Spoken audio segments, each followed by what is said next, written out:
Hey everybody, welcome back to Private Club Radio. I'm your host, Denny Corby. Let's get private clubbing. Hello everybody, welcome back to Private Club Radio. I'm your host, comedy magician, the club entertainer, Mr. Denny Corby, back with another episode. This one, we are focusing a little bit on health and wellness. And I wanted to bring somebody on to talk about health and wellness in private clubs. And I put a post out on LinkedIn, and someone slid into my DMs. Mr. Aaron James, general manager of the Country Club of Asheville. Very fortunate he reached out because he comes from a unique background in terms of how he got to GM of the Country Club of Asheville, because he started off in the health, wellness, and the fitness side of private clubs. So you really don't see that route too much of going from those or that department to running a club. So I was very excited to bring him on because he helped some of his clubs that he was at, become that front runner of health and wellness, where it really wasn't an important aspect to it becoming an important aspect in the club. And that's kind of what I wanted to talk about. And that's what he and I talk about is, the demand now for wellness-minded clubs because of the wellness-minded individuals, families, and just the growth that's coming of the health and wellness world. And, a lot of the clubs are at the front of it, but a lot of the clubs are now realizing they have to keep up a little bit with some of these big box gyms with their different offerings, with different programmings and classes. You have things like F45, Orange Theory. So, you have clubs that are realizing, hey, we're missing out on a lot of this revenue, a lot of this value that we can bring in to our members. So we talk about a bunch of different areas from, his expertise in managing departments and budgets, advising and leading committees and boards, and how to get the club personnel and the club members involved, because that is very important. How do you balance the needs and wants of the club members, but then also the needs, wants, and the goals of the club, and kind of how to approach wellness from a managerial standpoint, which I think is really, really cool. He gave us a little bit of insight of how he gets the excitement from his clubs. I won't tell you that because we get into that later on. But he talks about how he brings it up, how to get the members excited, how to showcase to them, what the club has, what they're offering, what they're planning on offering, what's coming up, what's the new things. We touch on the wearable technologies, a lot of the technology that's coming out for people and clubs in the health and wellness space. And we talk about, the different trends that's going on in the fitness, wellness, and health world. Recovery centers are huge. So we talk about that from, the cryotherapy, compression chambers, I believe they call them. You have the IV hydration and the IV drips that are very popular also. Overall, it was really just a really cool, valuable conversation with a lot of insights and ideas for, anyone looking to really improve the health and wellness programming of their club, but also hear from other successful club managers, like what he's doing to make his club successful in the health and wellness world. So just like anything, just like all of these podcasts and episodes and guests, there's always one little nugget that you can take away. In this one, there is plenty of nuggets. So I won't keep you guys waiting any longer. Let's get started. Please welcome the general manager of the Country Club of Asheville, Mr. Aaron James. Aaron, thank you so much for... I was really happy when I saw the AA, but I really appreciate you coming on. And I don't know why I'm just getting into it right now. There's there was no wine and dine. So you have So really interesting, because I was looking to talk about wellness and fitness programs, and I found you, and it's really interesting because you came from a fitness and wellness background into GM and management.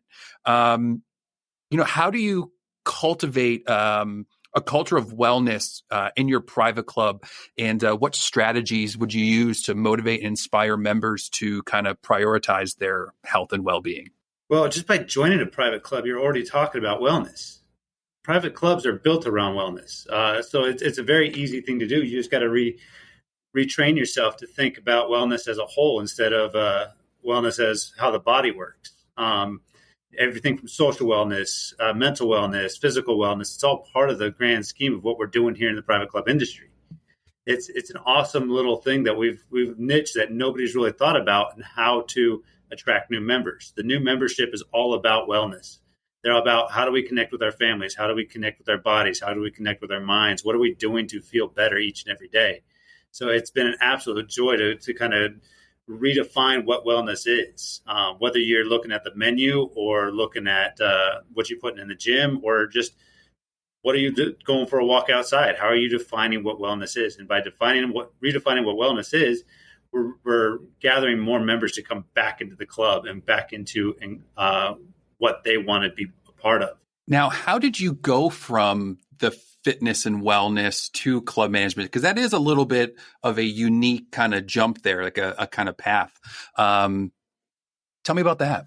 Yeah. So it is in this day and age, it is a jump. But membership is wanting more individuals, more wellness-minded individuals who are thinking about happiness, who are thinking about wellness as a whole, and not just the little gym that was downstairs or the closet gym that most people had in their clubs back in the early 2000s.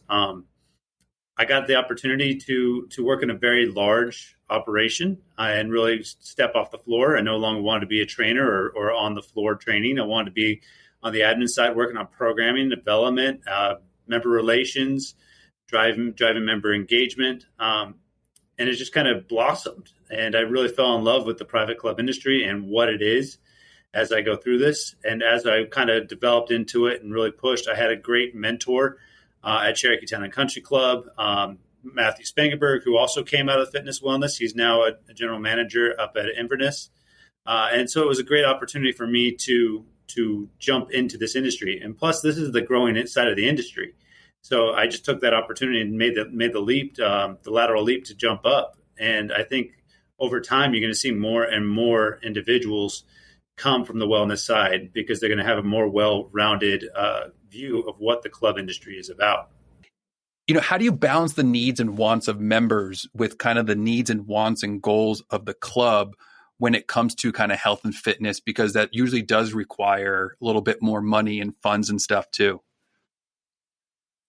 Yeah, it tends to be a deficit venture.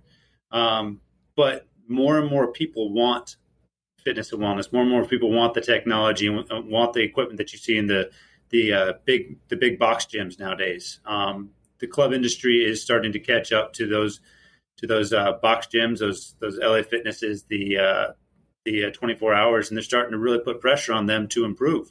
So we're just trying to find a way to stay competitive with that. Whether it's we're bringing in instructors who are on the cutting edge, trainers who are on the cutting edge, really starting to push into more sport-specific activities. So that's why you have TPI, the Titleist Performance Institute for golf, and tennis is coming out with their own. So we're really just working on trying to take what we do best, take our niche sports, and expand them. Life is about multi-directional activities. You look at golf, you look at tennis, you look at baseball, you look at soccer, you look at what our kids are doing, rolling around on the ground. It's all about multi-directional, and the TPI program and what training has become has been about how do we get back into movement patterns? How do we get back into growing those patterns? And you really don't have to put a lot of money into it. You start to see people who are doing classes outside. They're getting back outside, and you want to talk about wellness. You're getting the vitamin D from the sun, as well as you're doing yoga or you're doing HIIT classes outside. Granted, there are the other things, whether that with the technology and the treadmills or the ellipticals or such, but there's opportunities out there for members to want and utilize those skill sets. And at the end of the day, the new technology is about just driving membership. How do we get them to come in through the door? What can we do to wow them, give them that wow experience? Because every time somebody comes into our clubs, they're looking for that wow experience. You know, and I've noticed in the food and beverage side too. I've been at some clubs where I perform, and I haven't been there in the morning, but they have usually something, or some place will have something open in the morning, whether it's for like smoothies and like fruit juices, or like when like most of the members are in there, whether it's like a after lunch. So the people who come in for like lunch, who work out over lunch, maybe they'll grab a smoothie or something on the way out.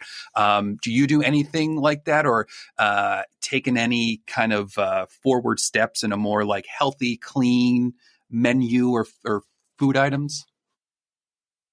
Yeah, our chefs nowadays are really looking to be to kind of really blend into those food items. The big trend right nowadays is clean eating. You hear it all the time: clean eating, clean eating. They got a 30-day cleanses, and you can be a clean eater all you want, but at the end of the day, food is about love and passion. But at the end of the day, though, you're starting to see more grab and go opportunities out there.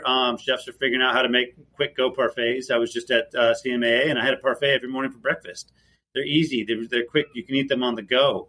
I know some clubs have dining in their locker rooms for breakfast.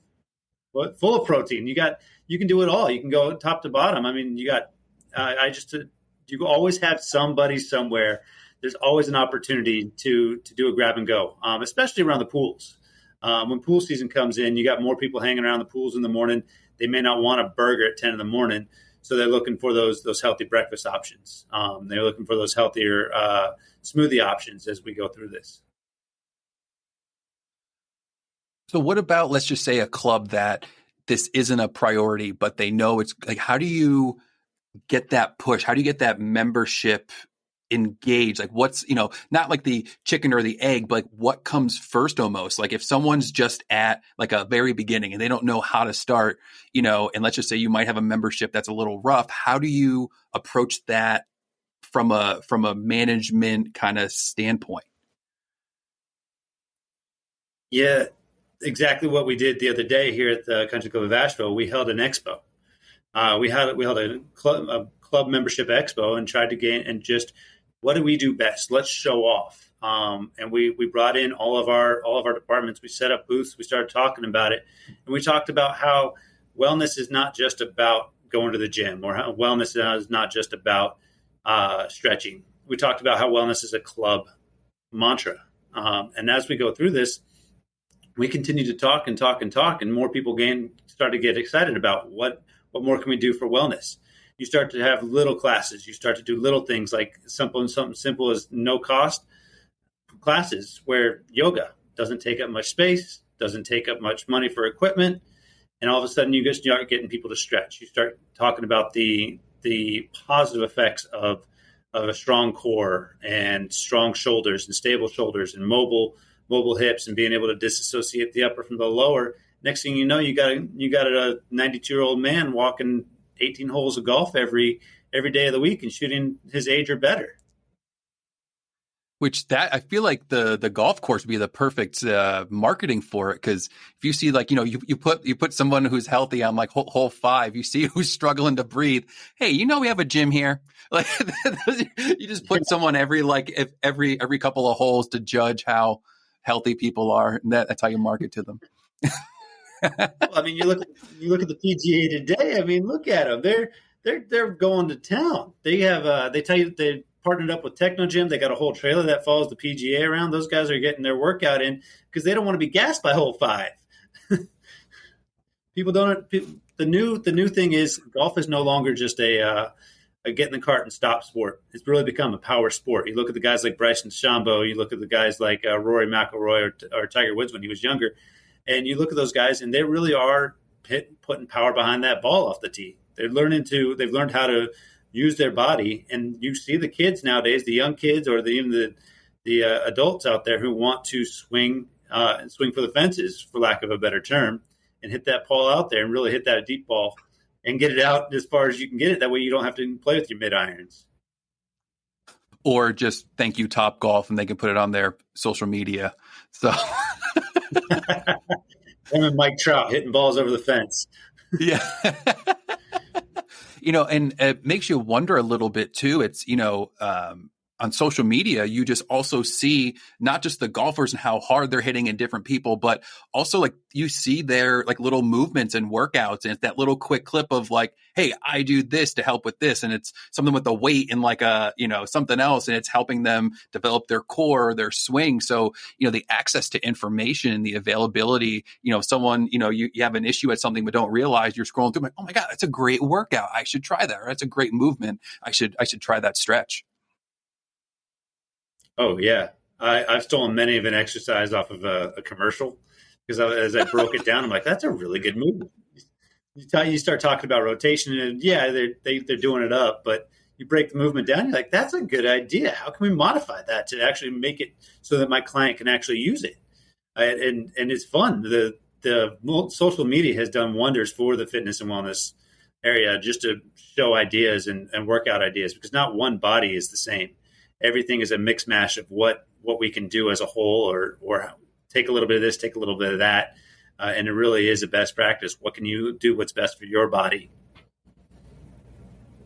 And it's also, I feel like fitness and wellness is very like humbling too, because you quickly find out what you cannot do. And Yeah. So speaking of social media, we're talking about technology. How do you kind of see, or what have you seen with technology kind of moving forward with wellness and clubs? What have you seen there? What's working? What's not? Give us the skinny. Well, one of the big things I've seen is wearable wellness. So your smartwatch. You see everybody's got it now. They got it on the golf course. They're tracking their steps. You hear the big thing. I got to hit my 10,000 steps. I got to hit my 10,000 steps. Golfers are wearing it to track the golf ball where they're, it's essentially a new rangefinder. As we continue to go through this, you're starting to see more and more programs picking up on the smartwatches. And people are starting to, instead of having the chest straps like they did back in the early 2000s, early 2010s, it's now all attached to their phone. They're getting real-time data, real-time feedback on what their body's doing and how they're doing it. I mean, you look at COVID. And COVID, the big thing was the baseball players were wearing the Whoop bands back when COVID first started coming out, and it started really showing them, hey, look, I'm having sleep issues. Oh, this is a sign. Let's start looking at what we can do to prevent it. The more wearable feedback that we can get, the more real-time feedback we can get on our body, the better off we're going to be. And that's the easy one. It's a very popular thing. Heck, even my 65-year-old mother wears a wearable smartwatch these days. I mean, everybody's got it. Grandma, grandpa, and little Johnny. They're all attached to it. So why not tap into it? So, you've worked a bunch of different places. You're obviously part of CMAA. You're at conference. When it comes to, fitness and wellness, are there any things that you hear or see clubs doing, or that they're trying to do that's just like not like a no, but it's like, hey, you shouldn't be doing this. You should really be focusing on that. Or, is there anything that, you're just like, we should probably move away from that and move towards this? The trends these days with fitness is you're really starting to see more and more people get certified. There's some certifications carry more weight than other certifications, and clubs that really are doing well in their fitness wellness programming is they hire people who have the heavier weighted certifications. They have the certifications that can help grow, and you really take time instead of an overnight class or something like that. There are so many different certifications out there that the private clubs really need to focus on who they're hiring, what kind of skill sets they're hiring, because fitness can be humbling, but it can also be, just like anything else, a very a high liability opportunity, because you can get hurt if you don't know what you're doing. You can seriously pull somebody out of using the club for 6-7 months because all of a sudden they've torn their rotator cuff, or they didn't strengthen their muscle the right way, or they were skipping rope and rolled their ankle.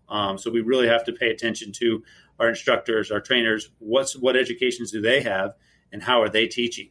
Are they focused on safety, or are they focused on go, go, go, go, go? Wow, that is probably one of the best tips I've heard in a while.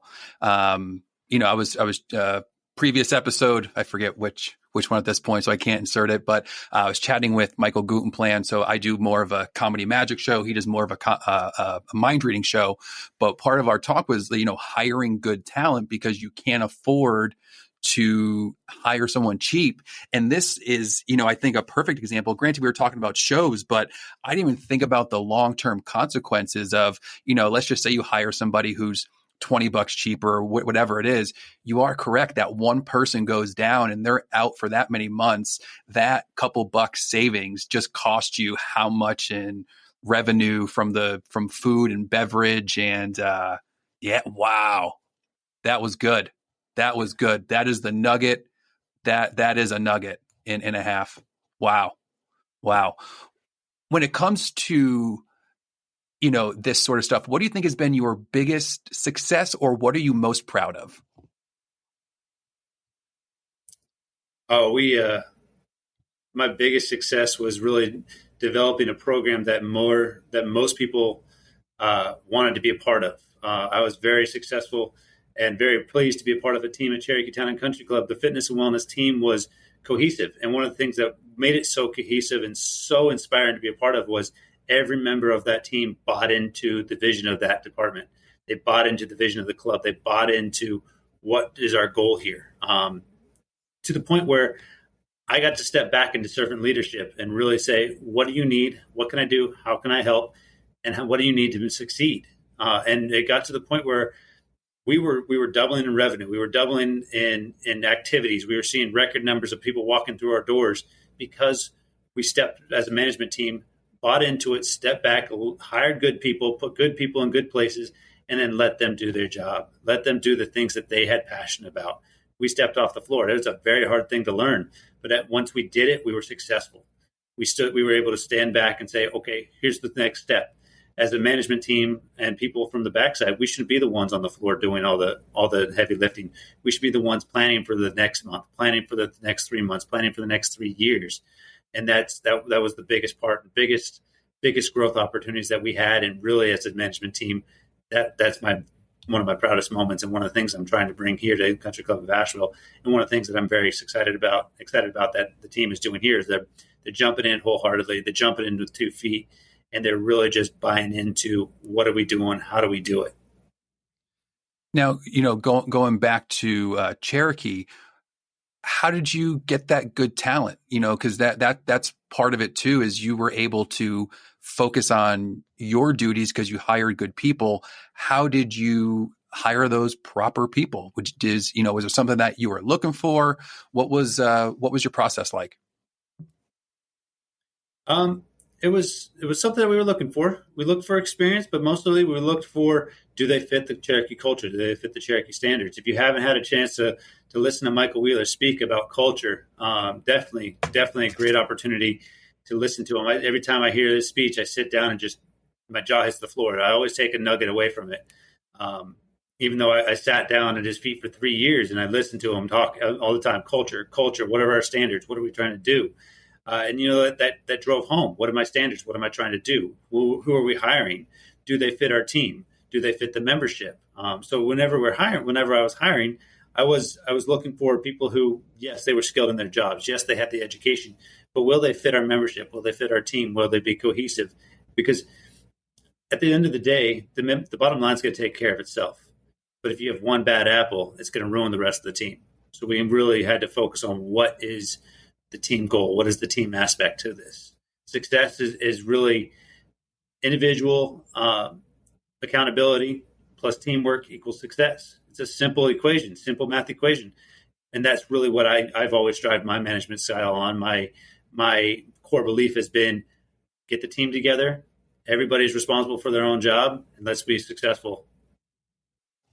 Yeah, there's so much cool science coming out with fitness and wellness, so many cool things going on.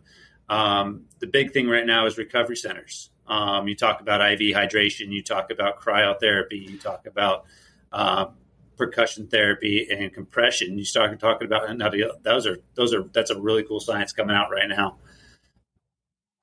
As more and more clubs are pushing into the realms of let's get more people out on the course. Let's really push and more. You're starting to see more golf golf clubs rate their yearly rounds are going up, up, and up, but nobody's recovering. So talking about the proper recovery modalities and how to get people back on the course faster will only make them better golfers. There's so many cool things coming up for recovery. I'm very surprised the IV stuff didn't take off quicker. Because that's been going on for years. Like down in Vegas, you can get like different drips that are hydration, your B12s, your all this different stuff. So after like a night out, you can go do like your little hour IV or whatever. And great, you're maybe not 100%, but you're probably a solid like 90. And I'm actually surprised more clubs haven't, because it's more private. So you're not going to like, they're not clinics, but like you're not going out somewhere. You can go to your private club, and let's just say you had like a member last night and you're feeling good. Hey, get there an hour early. You have people set up to do these like IV drips. You have someone doing 10-minute massages. But yeah, you're right. There's so much opportunity. You're right with obviously it's part of wellness, but the recovery is huge. Cryo chambers. I don't know how much those things are, but they're like big. I think I heard of one club doing it, but they can supply ice baths. So you just have to like show up. You can do your thing and then like dip. You don't got to fill it. You're going to do anything. You just show up, do your ice bath. You can say you did it, post on social media, and then dip. Yeah. I mean, some of this recovery stuff is just really a social media photo op, but some of it's actually, there's the cryo, some of it. Yeah. But there's a lot of cool stuff out there. I'm surprised the IV thing didn't take off sooner because it was so proven in Vegas. If you're really looking for a way to recovery, take a look at Las Vegas because they're trying to get people through the door as fast as they can. And alcohol is one of the easiest ways to beat up the body. And Vegas is always trying to figure out a way to get people back in the door after beating up their body. Yeah.